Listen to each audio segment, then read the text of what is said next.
पूर्णमेवावशिष्यते। ओम शांति शांति शांति। विचार चल रहा है 281 का चलेगा। तो यहाँ पर कहा गया है कि जिसको ज्ञान हो गया ना, और जिस व्यक्ति को ज्ञान, जिस ज्ञानी को ब्रह्म ज्ञान हो गया, आत्मा की अनुभूति हो गई, ऐसे व्यक्ति को फिर जगत आदि दिखता भी है तो उससे कोई हानि उसको नहीं होता। जो पाशुपत नाम के अस्त्र से नहीं मरा, ऐसा व्यक्ति बिना लोहे के बाण से मर जाए, उसमें कोई प्रमाण नहीं हुआ, तो उसमें उससे नहीं मर सकता। जो पाशुपत नाम के अस्त्र से नहीं मरा, वो बिना लोहे वाले बाण से मर जाए तो तो कैसे मरेगा? बिना लोहे वाले बाण से कैसे बनाएगा? तो यदि मर गया तो उसमें कोई प्रमाण नहीं है, प्रमाण का वो विषय नहीं बनता। तो यहाँ पर कहते हैं दृष्टांत सिद्ध्यर्थम दाष्टान्तिकम योजयति। दृष्टांत के सिद्ध अर्थ को दाष्टान्त में भी जोड़ करके कहते हैं आदाव विद्या चित्रैः स्वकार्ये द्रव्यमाणया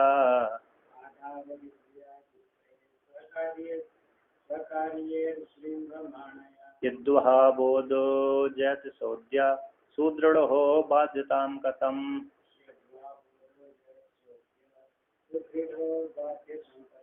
कहते हैं आदि में था विद्या के अभ्यास काल में, जब तक ज्ञान नहीं होता तब तक तो अभ्यास नहीं करता। कुछ संस्कार पड़े व्यक्ति में, संस्कार कब पड़ते हैं? जब उसको जगत से वैराग हो जाता है। तो जगत से उसको बहुत परेशानी हो गई, तो जगत से बहुत परेशानी हो जाने से फिर वो आत्मा की ओर मुड़ता है। तो आत्मा की ओर संस्कार पड़ते ही ज्यादा वैराग्य की भावना तो वैराग्य की भावना होती है, उसको अभ्यास करने लगा कि आत्मा सुख की प्राप्ति करने के लिए इच्छा उसको तीव्र हो गई, और आत्मा की अनुभूति करने के लिए भी इच्छा कैसी हो गई? तीव्र। तब आत्मा की इच्छा आत्मा को जानने की इच्छा जब तीव्र हो गई तो अभ्यास करने लगा। तो कहते हैं आदौ विद्या के अभ्यास काल में अविद्या चित्र स्वकीय जिम्बमाणाया, स्वकीय चित्रों के द्वारा अविद्या से उत्पन्न होने वाले स्वकीय चित्रों के द्वारा जिम्बमाणा विवर्धमान वृद्धि को प्राप्त होते हुए अविद्या के साथ उसने विद्या के द्वारा क्या किया? युद्ध लड़ा। कहते हैं आदि विद्या अभ्यास के काल में स्वकीय चित्रों से, स्वकीय चित्र मतलब अपने में जो कर्ता भोक्तृत्व आत्मा करता है, भोगता है, ज्ञाता है, वक्ता है आदि ना, प्रमाता प्रमाण प्रवेश आदि कर्ता भोक्ता आदि जो भी विचित्र उपाधि को कल्पना करी थी, किसके द्वारा? अविद्या के कारण है। अविद्या के कारण अपने में उसने कर्तव्य भोक्तृत्व मान लिया, आरोपण कर लिया था। ऐसे उनके साथ अविद्या के साथ जिम्बमाणा इन कर्तव्य भोक्तृत्व के द्वारा अविद्या की वृद्धि होती गई, उस अविद्या के साथ उसने युद्ध किया। क्या किया? युद्ध करके बोधो अजयत, बोध को किसने किया? बोध ने उस अविद्या के साथ युद्ध किया। तो अविद्या के साथ जब ज्ञान ने, बोध यानी ज्ञान ने अभ्यास किया, अभ्यास करते करते वो ज्ञान उत्पन्न हुआ उसको, तो ज्ञान के द्वारा उसने ज्ञान ने अविद्या के साथ युद्ध किया। अपने में जो कर्तव्य भोक्तृत्व मानता था उसके साथ युक्त होकर के, जो अविद्या के कार्य है, जो अविद्या के कार्य और अविद्या के साथ उसने उस ज्ञान ने क्या किया? युद्ध किया। युद्ध करके उसने अविद्या को अजयत, उस ज्ञान ने अविद्या को जीत लिया। जीत करके सब है अद्य सुदृढ़ हो गया। कैसा हो गया?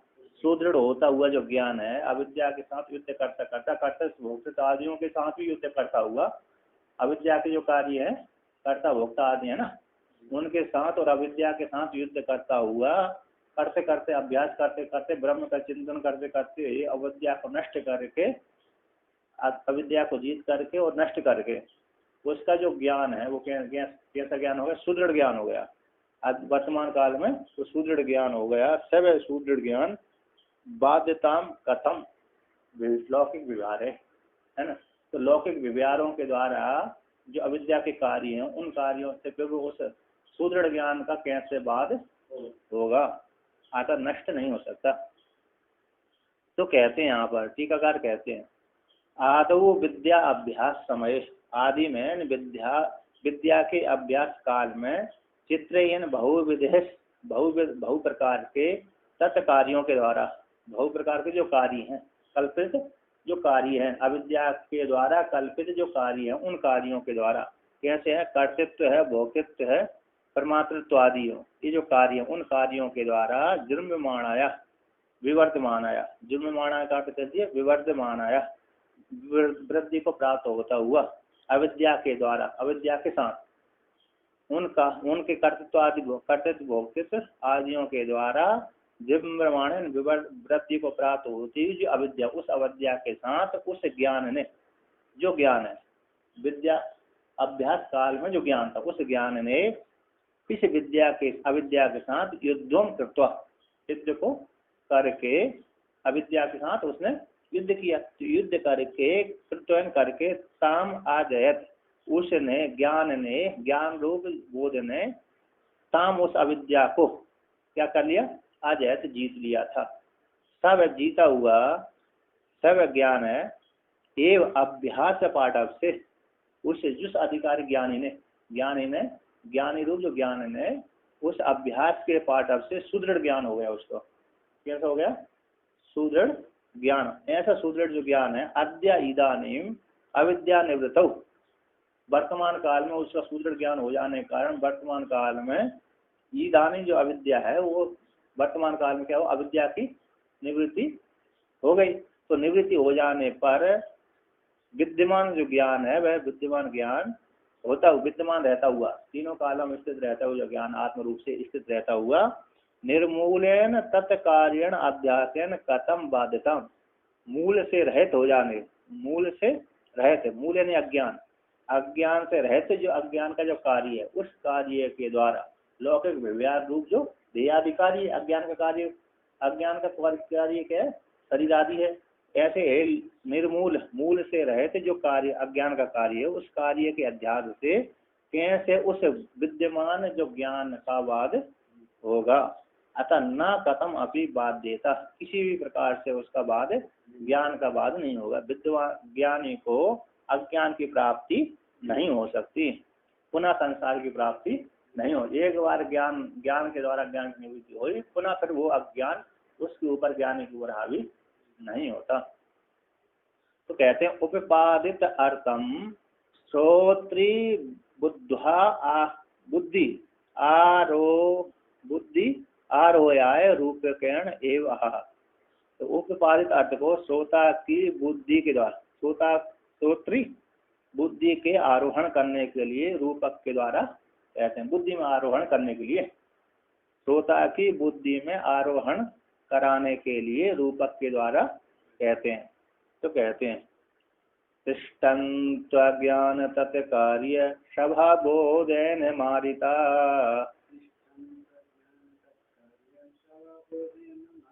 न भीतिर्बोध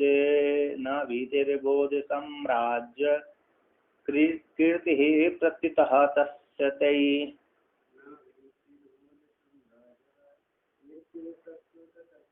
कहते हैं अज्ञान और अज्ञान का जो कार्य है सब मारिता बोध है न तिष्ठन्तु, बोध के द्वारा ज्ञान रूप जो बोध है, ब्रह्म ज्ञान रूप जो बोध है, उसके द्वारा मारे गए जो अज्ञान और अज्ञान के कार्य है, अज्ञान और अज्ञान के कार्य रूप जो सब है, जो मारे गए जो सब हैं, युद्ध लड़ा उसने, तो युद्ध में दो पक्ष में जब युद्ध होता है तो सेना मारी जाती है। तो एक व्यक्ति जो था बोध, एक अकेला योद्धा था, अन्य सेना थी, कैसे एक रूप योद्धा के द्वारा जो मारी गई सेना है, वो सेना अज्ञान और अज्ञान के कार्य रूप जो सेना है, वो सेना सब रूप से पड़ी हुई सेना को तिष्ठन्तु रहने दो, सब रूप जो मारे गए जो सब हैं उनको तो वहीं पर पड़े रहो। कहते हैं अज्ञान और अज्ञान के कार्य रूप जो सब है वो बोध के द्वारा मारे, बोध के द्वारा बोध ने उनको मार दिया। तो बोध के द्वारा मारे गए जो सब है अविद्या और अविद्या के कार्य जो मारे गए, उन मारे गए कार्यों को वहीं पर पड़े रहने दो। तो तो न भीतिर बोध साम्राज्य, तो जो पड़े हुए सबों से, मरे पड़े हुए सबों से वो साम्राज्य रूप राजा है, सदा ज्ञान से युक्त रहने वाला जो ज्ञान आत्मा रूप ज्ञानी आत्मा है अथवा ज्ञान है, ब्रह्म है, वह उनसे किनसे, मरे मरे पड़े हुई सबों से उसको भय की प्राप्ति नहीं होती।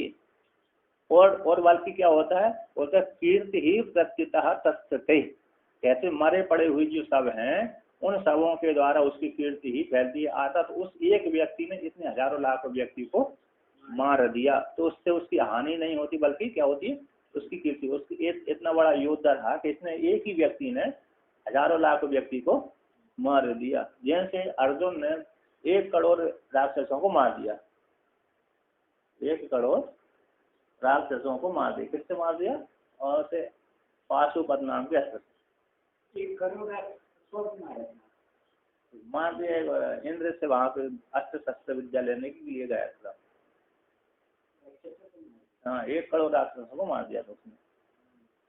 वो साउन उन सब में 1,000 हाथियों का बल रहता था सब में। स्वर्ग में मारा था या पाताल लोक में। तो पाताल लोक में गया था मारने के लिए, तो उसने एक सबके ऊपर एक ही बाण छोड़ दिया, पाशुपत नाम के अस्त्र छोड़ दिया, तो पूरा नगर मगर सारा ही जल गया। स्त्री भी जल गई, पुरुष भी जल गए, और जितने भी बाल बच्चे जितने भी थे अंडे बच्चे सारे भस्मीभूत हो गए आग की लपट में। जितने भी योद्धा आए थे वो तो मरे, साथ साथ वो नगर भी भस्मीभूत कर दिया, वंशज भी नहीं रहे। तो कहती है तो क्या होता है, पृथ्वी तो उसकी क्या हो जाती है, उस सम्राट रूप जो राजा है ना, सम्राट, उस राजा की साम्राज्य है ना, सम्राट की जो सम्राट है, राजा है, उस राजा की क्या होती है, कीर्ति फैलती है। तो उससे उस राजा की सदा ज्ञान से युक्त रहने वाले उस राजा की क्या होती है, कीर्ति ही फैलती है। तो कहते हैं भवतु एवं प्रकृति किम आयतम इत्यथा, ऐसा हो प्रकरण में, है ना, दृष्टांत रूपक में हो, तो प्रकरण में क्या प्राप्त हो गया, उससे रूपक बदलाने से प्रकरण में क्या प्राप्त हो गया। कहते हैं या ये विमति सूरेण बोधेन न वियुज्यते,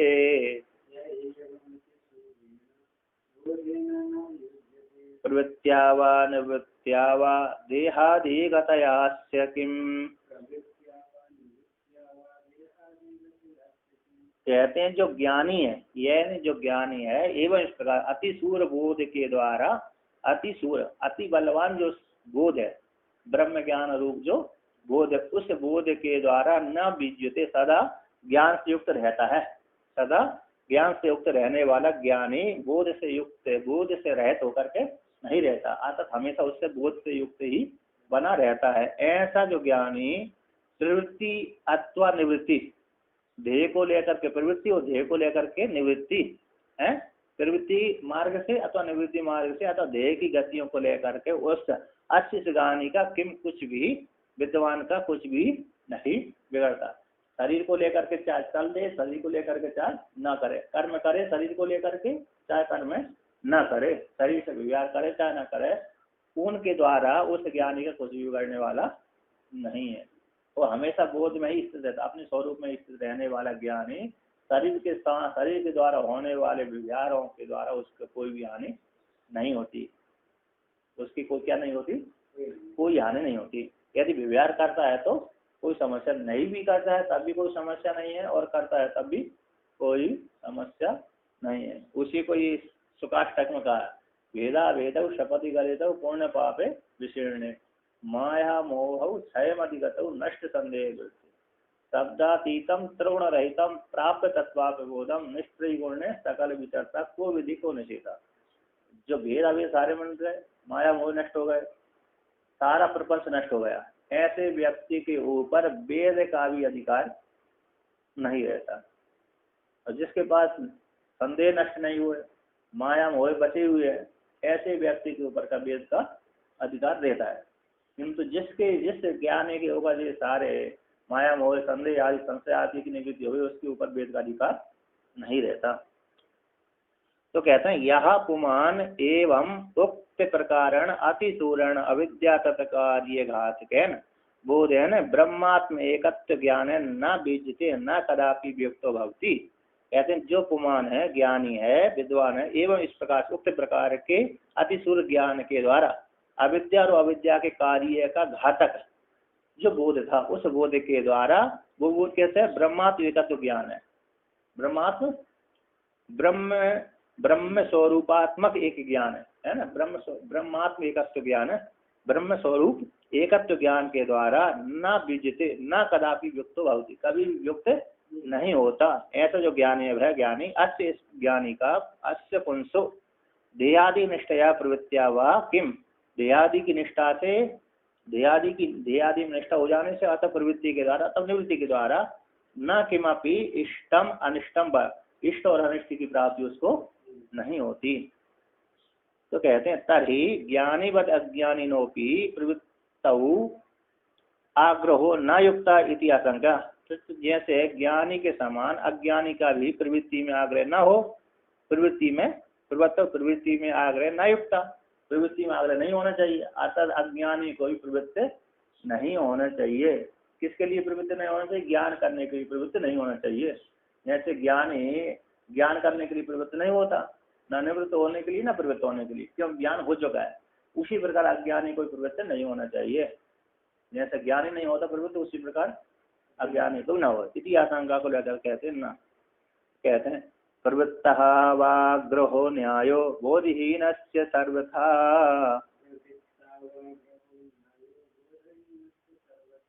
स्वर्गाय वाप वर्गाय यतितव्यम यतो निर्विहि। कहते हैं बोधहीन पुरुष का तो सर्वथा सभी प्रकार से न्याय है प्रवृत्ति में आग्रह, प्रवृत्ति में आग्रह अभिनिवेश का न्याय है, स्वीकार करना चाहिए, स्वीकार कर लेना। बोध से रहित, बोध से हीन जो ज्ञान कर्मी पुरुष है, उस कर्मी के लिए तो प्रवृत्ति में आग्रह स्वीकार न्याय युक्ति है, सर्वथा युक्ति है। स्वर्ग के लिए प्रवृत्ति करे अथवा मोक्ष के लिए कर्म करे, मोक्ष के लिए क्या करे? उपासना आदि चेष्टा आदि करे। अपवर्ग के लिए कर्म करे, प्रवृत्ति करे, अथवा स्वर्ग के लिए प्रवृत्ति हो तो यतितव्य, स्वर्ग के लिए प्रवृत्ति हो और अपवर्ग के लिए यत्न करना चाहिए। अतो इसी निर्विध मनुष्यों के द्वारा यह है ना, कहते जो मनुष्यों के द्वारा हमेशा क्या करना चाहिए? इस हेतु से उसको तो हमेशा प्रवृत्ति में ही आग्रह करना चाहिए, क्योंकि वो बोध से रहित है। ऐसा जो बोध से रहित है उसके लिए तो स्वर्ग के लिए तो प्रवृत्ति हो और अपवर्ग मोक्ष के लिए क्या करना चाहिए? यत्न करते रहना चाहिए। मनुष्य ऐसा अज्ञानी पुरुष का तो क्या उसमें आग्रह स्वीकार कर लेना चाहिए, अर्थात अभिनिवेश कर लेना चाहिए, अर्थात युक्त है, उसके लिए निरोध नहीं है, अर्थात उसको हमेशा प्रवृत्ति करते रहना चाहिए, देह के द्वारा चेष्टा करते रहना चाहिए, ज्ञान के लिए अथवा स्वर्ग के लिए। ज्ञान हो गया तो फिर उसको करने की जरूरत नहीं है। जब तक ज्ञान स्वर्ग के लिए है तो चेष्टा, स्वर्ग के लिए चेष्टा नहीं करेगा स्वर्ग की प्राप्ति नहीं होगी, है कि नहीं? स्वर्ग के लिए चेष्टा नहीं किया तो उसको फल की प्राप्ति, सुखरूप फल की प्राप्ति नहीं होगी। और मोक्ष के लिए उसने पहले प्रयत्न नहीं किया, श्रवण नहीं किया, मनन नहीं किया, निध्यासन नहीं किया, तो उसके लिए श्रवण मनन निध्यासन कर लेना चाहिए। जब श्रवण मनन निध्यासन किया तो इसके पश्चात ज्ञान हो गया तो फिर आवश्यकता नहीं रहती। तो कहते हैं आगे विदुषो आग्रहो न युक्त इति युक्तम।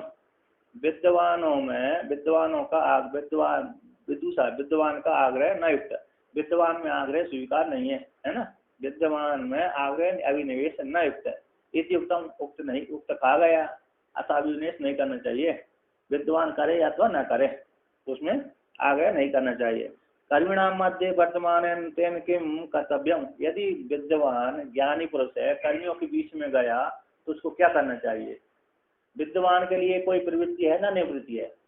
विद्वान के लिए, ज्ञानी के लिए ना तो कोई प्रवृत्ति है ना निवृत्ति है, दोनों समान है, वो तो करे चाहे न करे। किंतु ज्ञानी जब कर्मियों के बीच में जाता है तो उसका क्या कर्तव्य बनता है, क्या कर्म करना चाहिए कि नहीं करना चाहिए? कर्मियों के बीच में जाकर के क्या उसको कर्म का उच्छेद करना चाहिए अथवा नहीं करना चाहिए? कर्मियों को जाकर के उपदेश कर दे कि तुम कर्म मत करो, सब मिथ्या है, तो ऐसा उसको करना चाहिए कि अथवा स्वयं जाकर कर्मियों के बीच में जाकर के स्वयं ही उसको कर्म करता रहे, संध्या बंधन आदि करता रहे। तो उसके विषय में कहते हैं। तो कर्मियों के बीच में जा करके वर्तमान तेन उनके साथ क्या करना चाहिए, उस ज्ञानी के द्वारा उनके साथ रह करके क्या करना चाहिए। तो कहते हैं विद्वान चेत तादृशां मध्य सृष्टे तदनुरोधता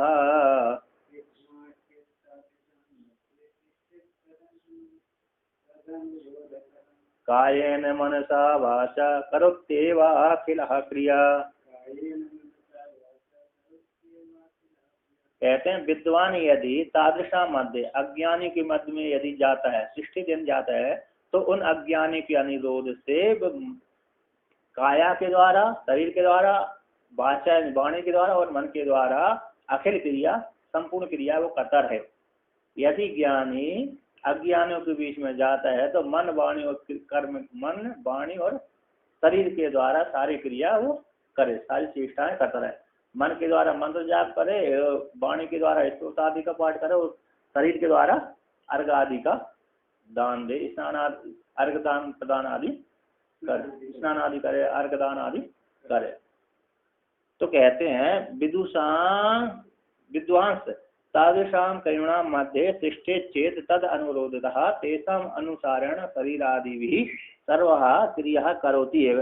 विद्वान तादृशं कर्मियों के मध्य में तिष्ठित यदि जाता है चेत, तो उनके अनुरोध से तेषाम् उनके अनुसार ही शरीर आदियों के द्वारा संपूर्ण क्रिया करोति, संपूर्ण शरीर आदियों की संपूर्ण क्रिया करता ही है।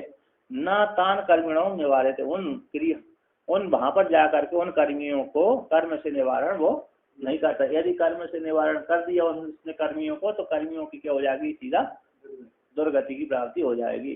क्योंकि ईश्वर को उनको आत्मज्ञान की प्राप्ति नहीं हुई, नहीं हो सकती, चित्त शुद्ध हुआ नहीं और कर्म करना उन्होंने छोड़ दिया, तो सीधा दुर्गति अवगति की प्राप्ति होगी। इसलिए कर्मियों के बीच में जाकर ज्ञानी क्या करे, कर्म ही करता रहे, कर्म का ही उनको उपदेश करे, उनको वहां से कर्म से न हटा। यदि वो जिसको क्या मेरे को कर्म करने की जरूरत नहीं, मेरे को वैराग हो गया, तो उसके लिए क्या करे, तो उपदेश कर दे।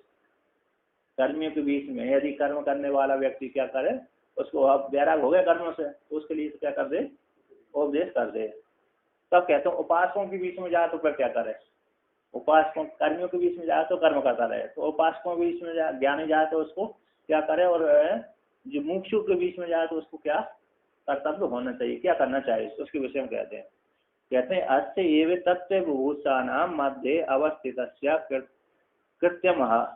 अस्य विद्वान ज्ञानी का ही तत्वभूषा, तत्व के जानने के इच्छा वाले मुमुक्षुओं के बीच में, मध्य बीच में अवस्थित उस ज्ञानी को कृत्य को कहते हैं। वो ज्ञानी उनके बीच में जाकर तो उसको क्या करना चाहिए, उसके कृत्य को कहते हैं एष मध्य भूषूणाम यदा तिष्ठे तदह पुनः बोधायैषां क्रिया सर्वा दूष्यंस्त्यजतु स्वयं।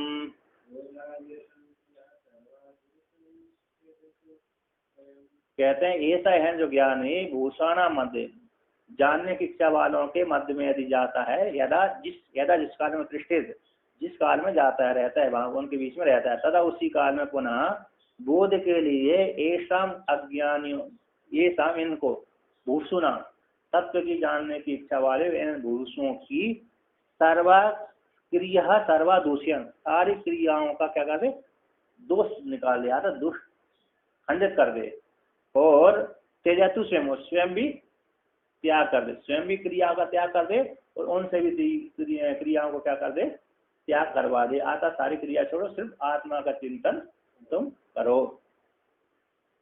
है ना, क्रिया दूषण, क्रिया में दोष दे दे, क्रिया में जब दोष दे देंगे तो क्या हो जाएगा, व्यक्ति वहां से निवृत्त हो जाएगा। कह दिए कि तुम शराब मत पियो, क्यों ना पिए, शराब पियोगे तो तुम्हारी दुर्गति होगी। तो दुर्गति को लेकर के दुर्गति रूप दोष दे दिया उसने, तो व्यक्ति की निवृत्ति वहां से हो जाती है। कहा शराब पीने स्वर्ग की प्राप्ति होती है, ऐसा बोल दिया तो शराब ही पीता रहेगा वो, है कि नहीं। तो यदि कहते शराब पीने से व्यक्ति कहाँ जाता है, नरक में जाता है, तो नरक में जाकर के बहुत से कष्ट भोगना पड़ते हैं। ऐसे यदि किसी को बोल दिया तो व्यक्ति शराब पीना छोड़ देता है, बंद कर देता है।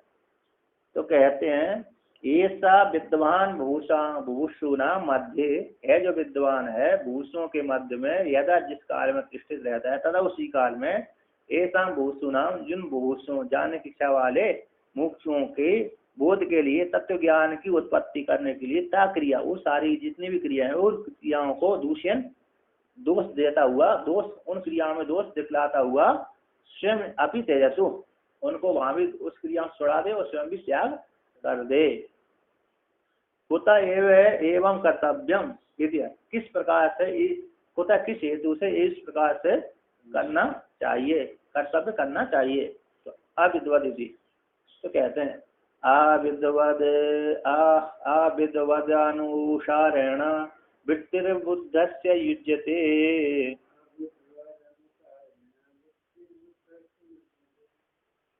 स्तनन्ध्यायानुसारेण वर्तितः तत्पिता यतः।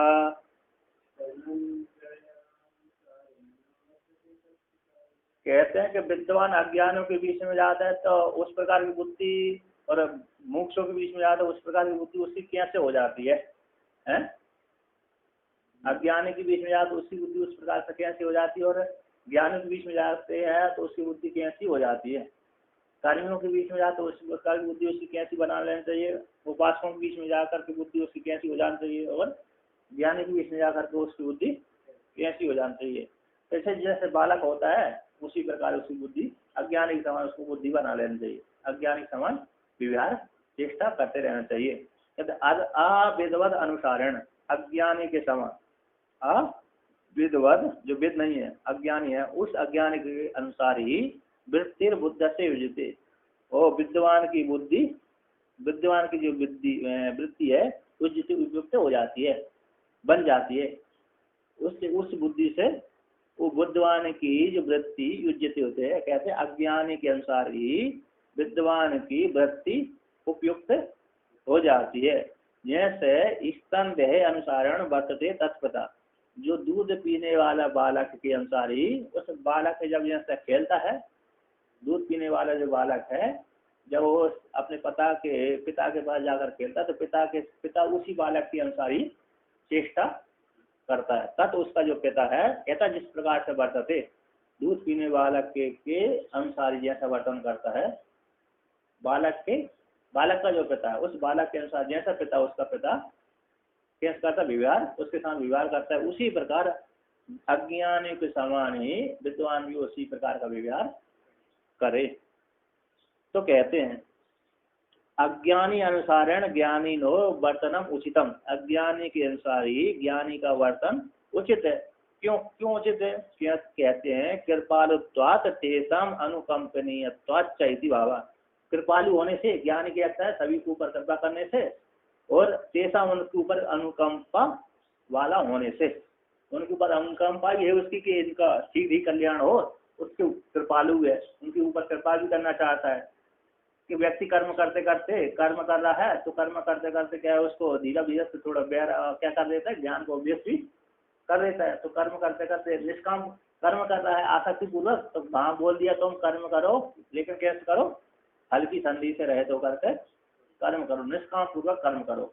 तो निष्काम कर्म करेगा व्यक्ति तो क्या हो जाएगा, अंतर शुद्धि हो जाएगी। सकाम करेंगे तो स्वर्ग की प्राप्ति होगी, निष्काम से ही स्वर्ग की प्राप्ति हो जाएगी। किंतु निष्काम करते करते करते उसको व्यक्ति क्या हो जाती है, आसक्ति कर नहीं रहती, वैराग्य की प्राप्ति हो जाती है। तो सकाम से तो वैराग्य की कम प्राप्ति होती है, लेकिन सकाम से ज्यादा जोड़ता है। किंतु वही कर्म जैसे सकाम वाला कर्म स्वर्ग को देने वाला है, वही निष्काम कर्म करेगा तो वही स्वर्ग देने वाला होगा। किंतु उसमें एक विशेषता हो जाएगी, उसमें आसक्ति नहीं रहेगी और कभी बीच में वैराग्य उसको हो जाएगा। कहते हैं एवं क्वा दृष्टम, एक इस प्रकार से कहाँ देखा गया है कि अज्ञानी समान ज्ञानी व्यवहार करे, अनुवर्तन करे, अज्ञानी समान ज्ञानी भी अनुवर्तन करे। कहते हैं स्तन देखता, वो तो स्तन देहा स्तन पान करता रहा शिशु, स्तन पान को करने वाले शिशु में देखा गया। शिशु के यहाँ उसका पिता उसी के अनुसार व्यवहार आचरण करता है। पुत्र के साथ ही जैसे पुत्र के साथ उसका पिता जैसा पुत्र व्यवहार करता है उसी प्रकार उसका पिता भी व्यवहार करता है। तो आगे कहते हैं पितु स्तनन देह अनुसारित्वम दर्शते। पिता पिता का स्तन देह के अनुसार ही बर्तन होता है, उसको दिखलाते हैं। पिता अपने पुत्र के अनुसार ही बर्तन करता है, उसको दिखलाते हैं। कैसे करता है, बर्तन करता है, कहते हैं अधिक क्षिप्त से ताड़ितो वा बालेन इष्ट पिता तदा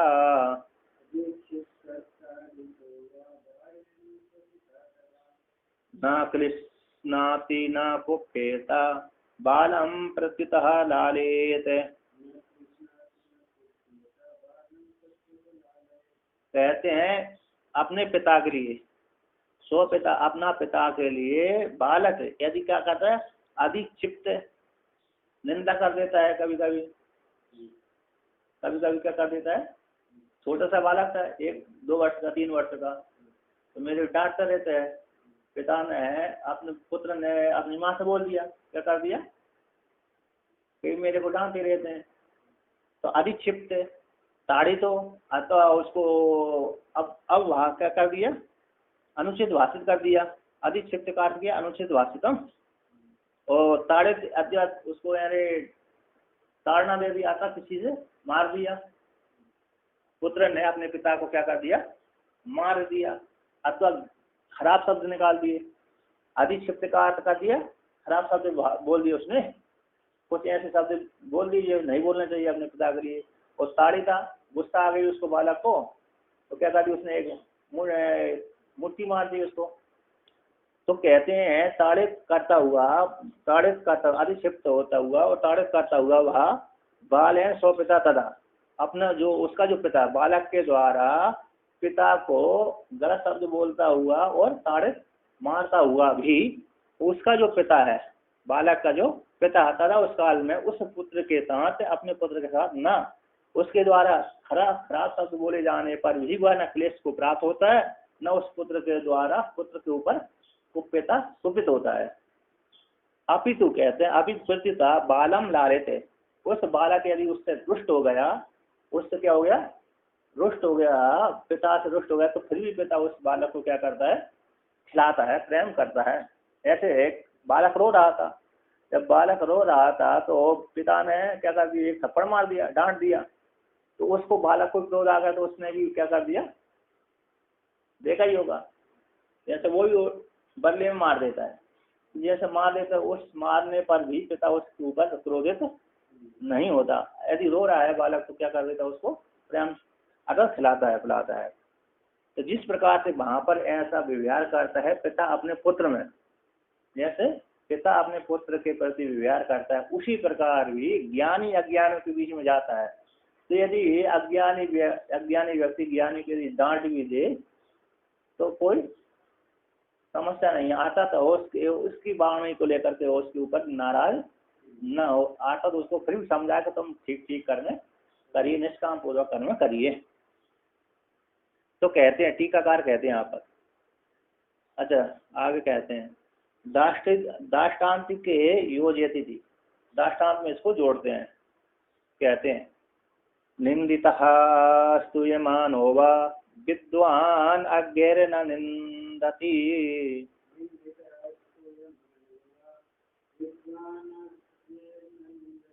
नास्तोति किंतु तेषां स्याद् यतः बोधस्तथा चरेत।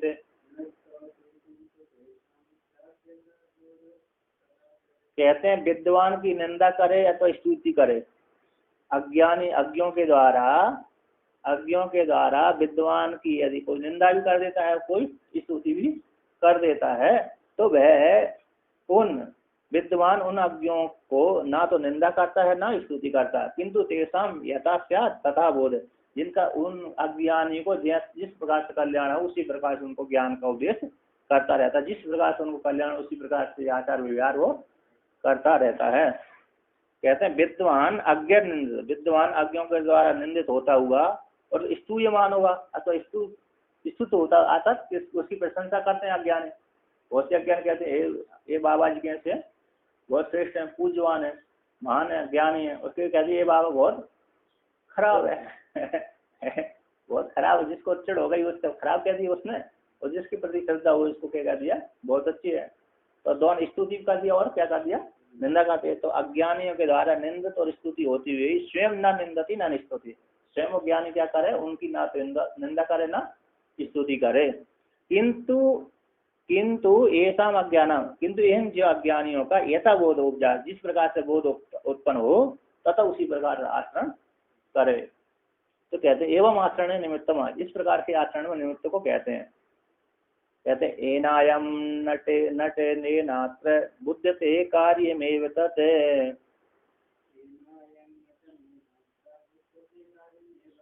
अज्ञ प्रबोधान्नैवान्यत् कार्यमस्त्यत्र तद्विदः।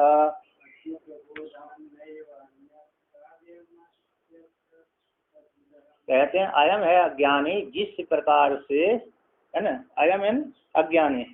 कहते हैं एन नटेन, एन नटनेन, जिस नाटक के द्वारा, जिस एन नटनेन, जिस नाटक के द्वारा अयम है अज्ञानी अत्र अस्मिन् लोक में बुद्धि से ज्ञान को प्राप्त हो जाए, वही तत्व ही कार्यम एव, तत्व ही कार्य करने के योग्य है। कौन को? ज्ञानी को। अज्ञ प्रबोधात, अज्ञानी को बोध से, अज्ञानी को बोध कराने से भिन्न नैवन्यत कार्यम अस्ति अत्र तद्विदा। तो आत्मा को जानने वाले ज्ञानी का कार्य दूसरा नहीं है। कौन सा कार्य? एक कार्य को छोड़ करके। तो अज्ञानी को बोध कराने से छोड़ करके कोई दूसरा उसका कार्य लोक में, अस्मिन् लोक में नहीं है। एक ही कार्य से अज्ञानी को बोध वो कराता रहे। ज्ञानी क्या करना चाहिए? एक ही कार्य मात्र अकेला है कि अज्ञानी को वो उपदेश करता रहे, उसका कल्याण हो, और दूसरा वो उसका लिए कोई कार्य नहीं है। अज्ञानी को प्रबोध, अज्ञानी को ज्ञान प्रबोध करने के लिए, अज्ञानी को बोध ज्ञान ब्रह्म ज्ञान का उपदेश देने को छोड़ करके अन्य दूसरा कार्य उसके लिए ब्रह्म ज्ञानी को नहीं है। तो कहते हैं अयम अज्ञानी अत्र अस्मिन् लोके विदुषो येन यादृशेन नटनेन आचरण बुध्यते तत्त्वम् अवगच्छति तद आचरण तेन कर्तव्यमेव। कहते हैं जो अज्ञानी है अत्र अस्मिन् लोक में विद्वान के द्वारा, विद्वान जिस या जिसके द्वारा, यादृश जिस नाटक के द्वारा, नटन नाटक के द्वारा, आचरण के द्वारा बुद्धते अज्ञानी बोध को प्राप्त हो जाता, तत्त्वम् अवगच्छति, तत्व को जान लेता है, तद उसी प्रकार के आचरण को तेन उस ज्ञानी के द्वारा करना चाहिए। तभी तब तो तदवद एव कार्यांतरम प्रसिद्ध। यदि अज्ञानी के समान ज्ञानी करेगा तो कार्यांतर को भी प्राप्ति हो जाएगी ज्ञानी में। किसी आशंका को लेकर कहते हैं अज्ञेति यतः तद्वेदः तत्विदः अत्र लोके अज्ञ प्रबोधात् अन्यत कर्तव्यम नास्ति। अतः इस हेतु से तद्विदा यानी तत्व को जानने वाला जो ज्ञानी है, उस ज्ञानी का अत्र अस्मिन् लोक में अज्ञ के प्रबोध से भिन्न, अज्ञानी को ज्ञान देने से भिन्न अन्य दूसरा कार्य अस्मिन् लोक में उसका नहीं है। अतः इसलिए तद अनुसारेण तद बोधनम कथम, उसी के अनुसार, अतः जिस हेतु से अज्ञानी को बोध हो जाए उसी के अनुसार उसको आचरण अनुसरण करे, अनुसरण के द्वारा उसको तत्वबोध का उपदेश करे। अतः तत्वबोधनम कर्तव्य, तत्वबोध का ज्ञान उपदेश वो करा दे। किसको करा दे? अज्ञानी को, है कि नहीं? अज्ञानी को बोध से भिन्न अन्य, अज्ञानी को बोध देने से भिन्न अन्य कोई दूसरा ज्ञानी का कार्य नहीं है। इसलिए तब उसी के अनुसार, अज्ञानी के अनुसार ही तत्वबोध को, तत्वबोध हो जाए, है ना, उसी प्रकार आचरण करे। तद अनुसारण, तद अनुसार, अनुसरण के द्वारा, उसके अज्ञानी के अनुसरण के द्वारा ही तत्वबोधन कर्तव्य, तत्वबोध करा देना उसको चाहिए। उसके साथ आचरण करके क्या कर देना चाहिए? उसको ज्ञानी अज्ञानी को बोध करा देना चाहिए। तो कहते हैं वृत्त वर्तिष्यमाणयो हो तात्पर्य, वृत्त और वर्तिष्यमान, वृत्त और वर्तन का, पूर्व चरित्र का और वर्तमान आचरण के तात्पर्य को कहते हैं। दोनों के तात्पर्यों को यहाँ पर कहते हैं। कृत्य कृत्यतः तृप्तः, प्राप्त प्राप्त तयः पुनः,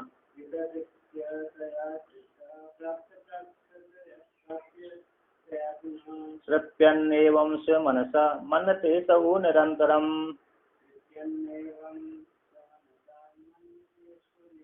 कहते हैं जिसको ज्ञान हो गया है, ऐसा जो ज्ञान है कृत कृत्यतया से तृप्त, जो कार्य करने योग्य थे वो कर लिए, जो करने योग्य थे कर लिए, और पूर्व में जो कर लिए थे वो कृत हो गए, जो नहीं किए थे वो भी कृत ज्ञान के द्वारा कृत हो गए, जो करने योग्य थे वो तो कर लिए, और जो नहीं किए थे वो ज्ञान के द्वारा भी कृत हो गए। तो कृत हो जाने से वो तृप्त हो गया। अब उसके लिए कोई कार्य शेष नहीं बचा। जब कोई कार्य शेष न बचने से वो क्या हो गया, कृत रूप से कृत हो गया, तृप्त हो गया। प्राप्त प्राप्त प्राप्त प्राप्त प्राप्त तया पुनः, पुनः कहते जो प्राप्त करने की योग्य था वो भी प्राप्त कर लिया, जो बचा हुआ था वो भी आत्मज्ञान के द्वारा प्राप्त हो गए। तो प्राप्त और प्राप्त रूप से, प्राप्त और प्राप्त रूप से तृप्ति को प्राप्त होता हुआ एवं इस प्रकार से असौ ये जो ज्ञानी है स्व मनता, अपने मन के द्वारा निरंतर इस प्रकार से वो मानता है कि अब मेरे को कर्तव्य शेष नहीं रहा, और जो प्राप्त करने की इच्छा थी वो प्राप्त हो गया, जो कार्य करने की इच्छा थी वो भी अब हो गया, अब मेरे को लिए कोई शेष कर्तव्य नहीं रहा, जिससे मैं कर्मों में प्रवृत्ति आदि हूँ। अब हमेशा क्या मैं अपने स्वरूप में स्थित रहता हूँ। तो कहते हैं असौ विद्वान पूर्वोक्त प्रकारेण कृत कृततया कृतम का कृत जातम एन असौ कृत कृता। तो यहाँ पर टीकाकार कहते हैं कि जो विद्वान है पूर्वोक्त प्रकारेण, पूर्वोक्त प्रकार से कैसे कृत कृततया रूप से, कृतम कहते हैं कृतम कृत जातम, कृतम और जो कर लिए गए थे तब प्रत्यय है जो भूत में किए गए थे, और कृत जातम जो करने योग्य समुदाय थे, जिसके द्वारा, जिससे ज्ञानी के द्वारा, अथवा ज्ञानी उसके द्वारा भूतकाल के और वर्तमान में किए जाने वाले इन दोनों के द्वारा कृतकृत्य हो जाता है। तस्य इस ऐसे जो कृतकृत्य है उसका जो भाव है, स्वरूप है, तस् उस भाव को तत्ता कहते हैं। तस्य भाव तत्ता, उस भाव को कहते हैं कृतकृत्य भाव, कृतकृत्य के भाव स्वरूप को कहते हैं कृतकृत्यता है, कृतकृत्यता उसी को तृतीया कहते हैं कृतकृत्यया। उस कृतकृत हो जाने से तृप्त हो जाता है। तो तया उसके द्वारा कृतकृत हो जाने से तृप्ता सन, तृप्त होता हुआ ज्ञानी बक्षमाण प्रकार, बक्षमाण प्रकार से वो तृप्त हो जाता है, तृप्त होता हुआ। और कहते हैं प्राप्त प्राप्ततया प्राप्त, तो प्राप्त प्राप्त का अर्थ करते हैं प्राप्तम प्राप्यम एन, जो प्राप्त करने के योग थे वो प्राप्त कर लिए, और प्राप्त करने जो पहले प्राप्त कर लिए थे और जो प्राप्त करने के योग थे वो भी अब प्राप्त कर लिए, जिसके द्वारा प्राप्त कर लिए गए सब है। प्राप्त प्राप्त प्राप्य, प्राप्त प्राप्त वाला, तस् उस प्राप्त प्राप्त करने वाले का जो भाव है, स्वरूप है, उसको बोलते हैं प्राप्त प्राप्त भावता। तो उसी को प्राप्त भाव, प्राप्त प्राप्तता तया, उस प्राप्त प्राप्त होने से तृप्यन, उसी के प्राप्त प्राप्त होने से उस ज्ञानी के द्वारा प्राप्त प्राप्त हो जाने से तृप्ति को प्राप्त, तृप्यन तृप्त होता हुआ, तृप्तो भवन है तृप्त होता हुआ, सो मनसा अपने मन के द्वारा निरंतरम एवं मन से, निरंतर हमेशा यू ऐसा अपने में मानता है कि अब मेरे को कोई तृप्ति की आवश्यकता नहीं, अब कोई कार्य करने की आवश्यकता मेरे को अब नहीं है। इस प्रकार से अपने हृदय में मान चिंतन करता है, विचार करता, जानता है। कहते किम मनते इत्या, इसके क्या मनते, इसके मानने से फिर क्या होता है, इस कहते हैं ऐसा मानने से क्या होता है, इसको लेकर कहते हैं धन्यो हम नित्यम स्वात्म मंजसः वेदमी,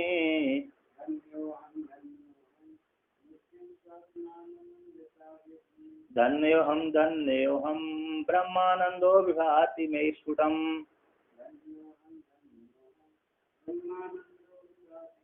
तो कहता है जब अपने में कृत हो जाते हैं, तृप्त हो जाता है, अब उसको करने के लिए कोई शेष कार्य नहीं रहता, तृप्ति के लिए भी कोई, चाहने के लिए भी कोई वस्तु नहीं रहती। तो कहते सब कुछ जब प्राप्त हो गया, कमरे में जितना भी कुछ था वो सब, उसको जितनी भी इच्छा थी सारी इच्छा जब पूर्ण हो गई, तो क्या बोलते मैं अब धन हो गया।